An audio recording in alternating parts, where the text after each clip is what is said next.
Danger can strike when we least expect it. How prepared are you when unanticipated events hit? Let's welcome back Carrie Pasquarello, CEO and co-founder of Global Secure Resources. Hello. Learned so much the last time you were here. I love the information. I love the products that you shared with us. You have a few more that we need to get to. But when we're talking about safety at work, at home, what exactly are we talking about? So what I really like people to do is look at risk and safety from a new perspective. And this stems from identifying your risk appetite. So everybody has a different risk appetite when they're out in this world. Some people love extreme sports and other things, but I'm not one of them. Right, but as we're identifying Sure. our specific risks, whether it's jogging late at night, maybe you're in a profession where you have to meet clients in remote locations, things like that. We really have to identify our risk appetite and then try to close our safety gap by including risk mitigation strategies. And if I can say here, you know, when you talk about risk mitigation during some of these scenarios, some of them just seem rather benign, because when you talk about meeting in a remote place for a business transaction or a meeting or something like that, you don't think of it as being risky, but it actually could very well be. It absolutely is, and so this is one of the products that we like to talk about is the Wander Safe. So for instance, if you are in an industry, a real estate agent that's out showing clients new homes, you should be connected with your home office so that you can, with a second's notice, push that button and they know that you are in need of help. And where should you put this? Just carry it around with you? Exactly, and you have your cell phone put away because it's Bluetooth connected.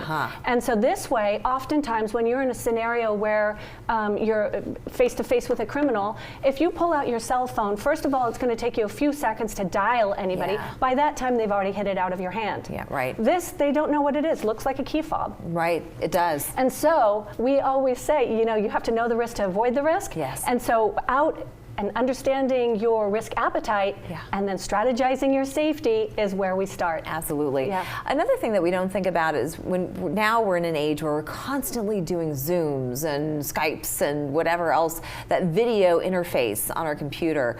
But when we're supposedly offline, doesn't necessarily mean that we actually are. Correct. Well, and it's interesting, we have our webcam cover. And I think this is such a critical thing to add to everybody's computer. And that is putting a webcam cover over your computer camera.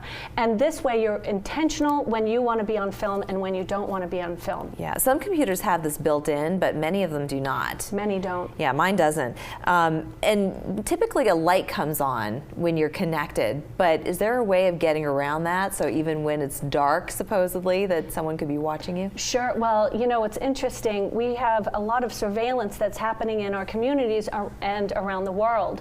So the way that some of the cyber criminals work is they might be able to take and mask that somehow. Oh, interesting. So we want to make sure that we're proactive, prepared, and protected. And one of the ways is, first of all, making sure that you're not clicking on links that you don't know, or files and things like such.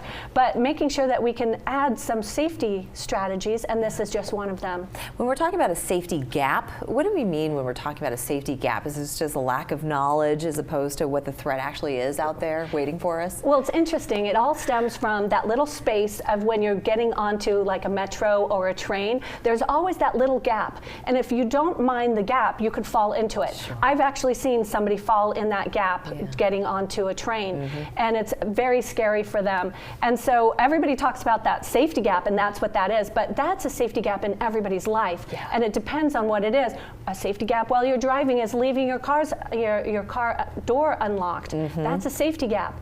You know, so there's so many different variations of safety gaps, but it's identifying them. Once we identify them, then we can close them. Absolutely. You're also an author, and this book we talked about the last time you came, and we were discussing about keeping kids safe.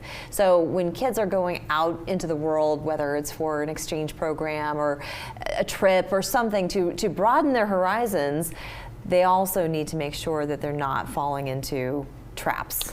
Absolutely. So you've got some really valuable information. And what's really interesting about this book is for study abroad safety, but it actually has lessons to keep your children safe around the corner and the world. Because we have the same exact issues that are happening worldwide. We have, civil unrest, we have crime, we have terrorism, we have all these different things. So it's what we teach our children how they can keep themselves safe. And it comes down to seconds that can save their life. Fantastic advice. I love it. Thank you so much, Carrie. Always great to have you with us. Thank you again. We're back after this.